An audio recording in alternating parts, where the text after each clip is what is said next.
Fenêtre sur l'emploi. On termine. Est-ce que vous avez entendu parler de la sociodynamique ou de la sociodynamie?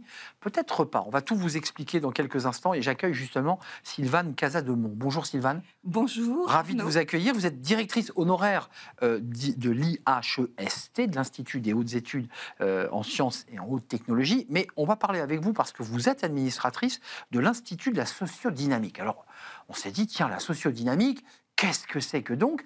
C'est quoi exactement cet institut de la sociodynamique? Alors, c'est un institut qui est issu de Bossard Consultants, qui a été racheté par Capgemini en 2000, et c'était l'approche managériale du cabinet Bossard. Et cette approche est une approche humaniste du management.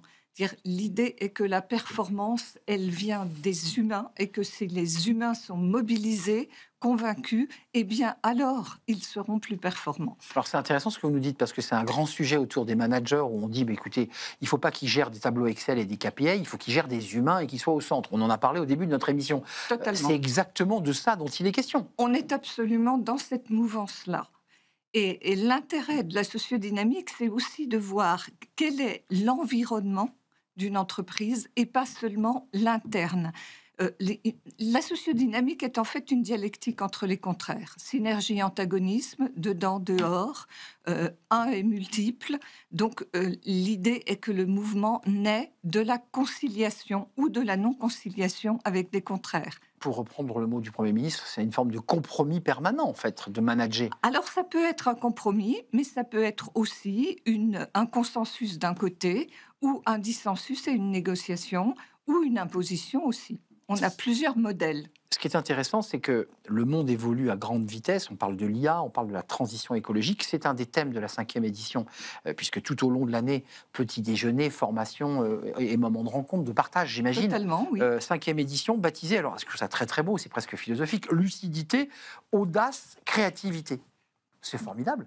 C'est formidable et c'est nécessaire. Lucidité dans une époque qui est compliqué pour les entreprises, pour les administrations aussi, en fait, et pour les managers en général.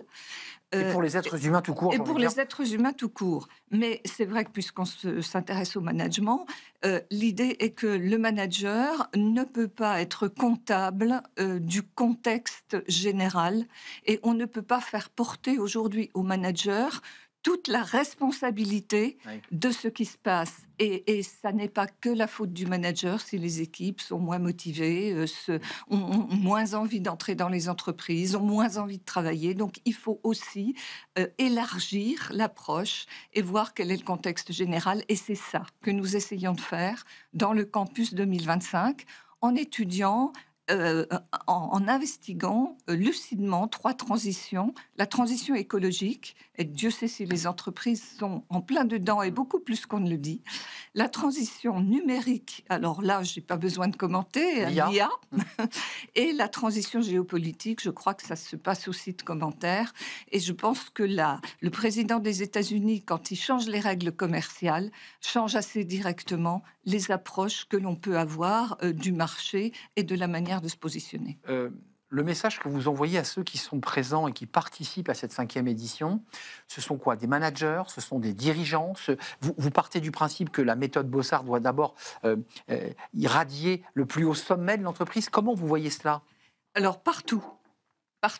La sociodynamique, c'est aussi bien évidemment des dirigeants et une certaine hiérarchie top-down, mais c'est aussi de l'horizontal et du bottom-up. Donc, on est sur les 3. Donc, le mieux, c'est les hauts dirigeants, les managers de terrain, les chefs d'entreprise, les consultants, les coachs. Et qui anime? Est-ce qu'il y a des experts de la méthode Bossard? Est-ce que vous choisissez des thèmes? Comment vous faites? Alors, en quelques mots. Nous ouvrons au campus, c'est pour ça qu'on appelle ça un campus, nous ouvrons à des experts, des scientifiques, des managers, des professionnels, on croise les visions. Et cette année, sur les transitions, nous nous sommes dit qu'on ne pouvait pas analyser les transitions sans les chercheurs et sans les scientifiques, mais que si la science s'adresse au rationnel, à la compréhension rationnelle des choses, les transitions touchent aussi les émotions des gens et qu'il fallait les intégrer et pas les cacher et pas les mettre sous le boisseau. Et que pour cela, les artistes pouvait nous servir. Et Autre cette champ. année, nous avons aussi des intervenants qui sont des danseurs, des musiciens, des écrivains, des plasticiens. Merci Sylvane Casademont, c'est passionnant la sociodynamique. Cette 5e édition, allez sur le site, il y a un site internet évidemment pour découvrir, gérer ces animations, ces moments de réflexion très riches. Merci à vous, directrice honoraire de l'IHEST et surtout administratrice de l'Institut de la sociodynamique.